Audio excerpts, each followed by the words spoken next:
What's up guys? Good day. At ngayong araw na to is gagawa tayo ng bowline.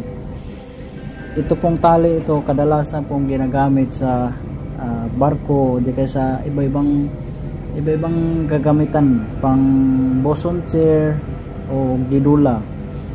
Mas mabilis po tong gawin kaysa sa ibang tali.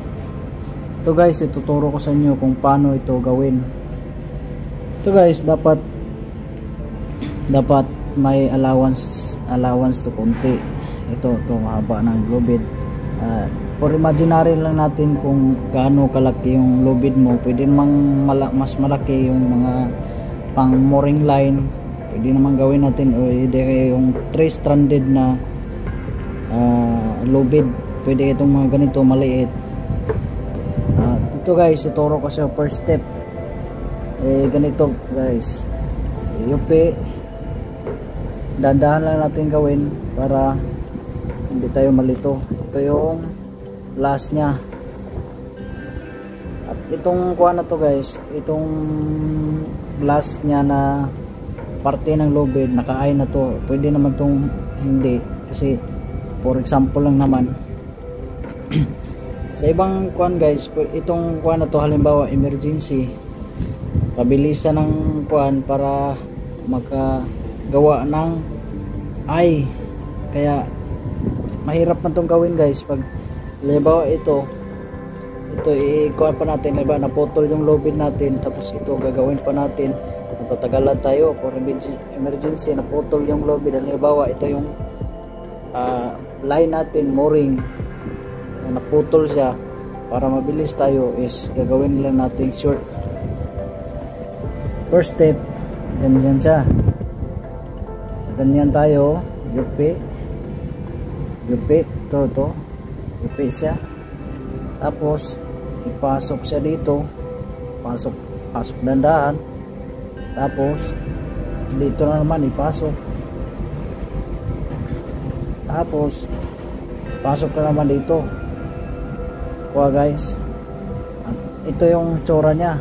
Ito tapos na, higpitan. Dapat guys, itong dalawang ito tsaka ito dapat to magkasabay, kasi pag magkasalungat yan silang dalawa ay hindi yan malak. Kaya ito lock, ito siya, ganito siyang forma nya. Ito sabay siya silang dalawa. Kaya pwede na tong isabit doon sa bullard, kaya yung mga sabitan, kailangan na mabilis ang ginagawa. Ito baka maligyas to, dapat higpitan lang ito, ganyan. Kasi ito guys, hindi siya basta-bastang matanggal, kasi kalak yung dalawang skuan nya. Ulitin ko lang para maayos at maunawaan.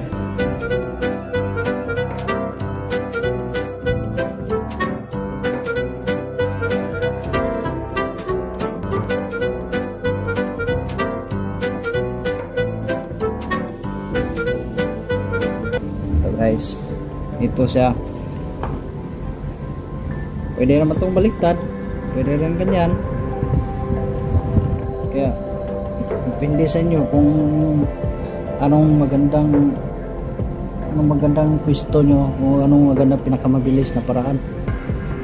Para halimbawa may emergency, naputol yung lubid nyo, dito nyo malaman na ito palang pinakamabilis na paraan. Para meron namang ibang paraan na ito lang sa aking palagay, iba-iba naman tayong pananaw.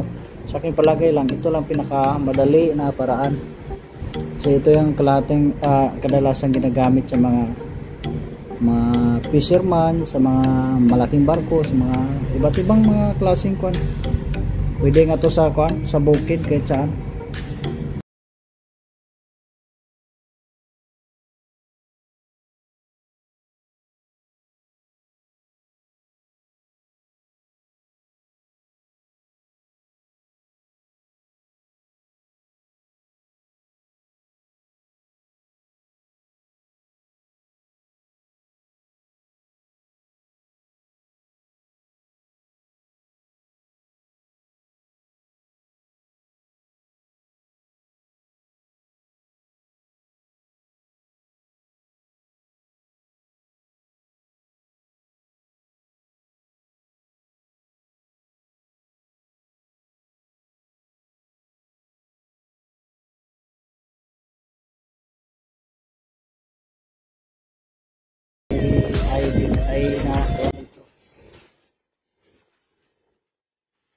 Thank you for watching guys, and please subscribe sa ating YouTube channel para updated tayo sa next vlog at sa next tutorial natin all about the knot or even the other in sa ating barko on the ship.